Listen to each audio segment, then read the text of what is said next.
राजस्थान के रेगिस्तानी इलाके में एक गांव था जिसका नाम सांवलिया था। इस गांव में महावीर गोगा जी का बड़ा मान सम्मान था। लोग उन्हें केवल एक योद्धा नहीं बल्कि एक चमत्कारी दिव्य शक्ति के रूप में पूजते थे। गांव के पास एक गहरी खाई थी जहां से अक्सर लोग रहस्यमय तरीके से गायब हो जाते थे।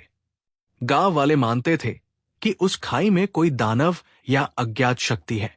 एक दिन गांव की एक महिला अपने बच्चे के साथ खाई के पास से गुजर रही थी कि अचानक उसका बच्चा खाई में गिर गया।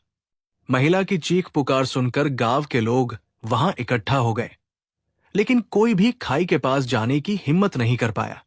महावीर गोगा जी उस समय गांव के मंदिर में पूजा कर रहे थे। जब उन्हें यह खबर मिली तो वे तुरंत वहां पहुंचे। उन्होंने अपनी तलवार उठाई और कहा, यह गोगा का वचन है, जब तक उस बच्चे को वापस नहीं लाऊंगा मैं चैन से नहीं बैठूंगा। गोगा जी ने खाई में उतरने का फैसला किया। जैसे ही वे खाई में उतरे, उन्होंने महसूस किया कि वहां अंधकार और सन्नाटा था।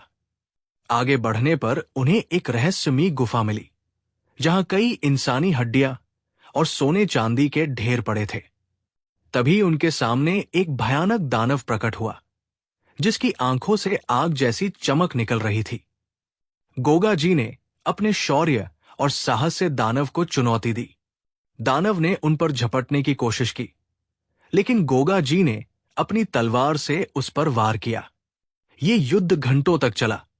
गोगा जी की ताकत और उनकी भक्ति ने अंततः दानव को पराजित कर दिया। दानव के मरते ही गुफा से रोशनी फैली और गोगा जी ने बच्चे को सुरक्षित बाहर निकाला। गांव के लोग उनके इस अद्भुत साहस को देखकर उनकी जय जयकार करने लगे। उन्होंने गोगा जी को लोक रक्षक की उपाधि दी।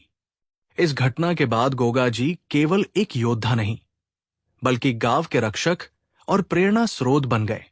उनकी ये कहानी साहस, निष्ठा और दूसरों के लिए त्याग की मिसाल है। जहां साहस है वहां असंभव कुछ भी नहीं।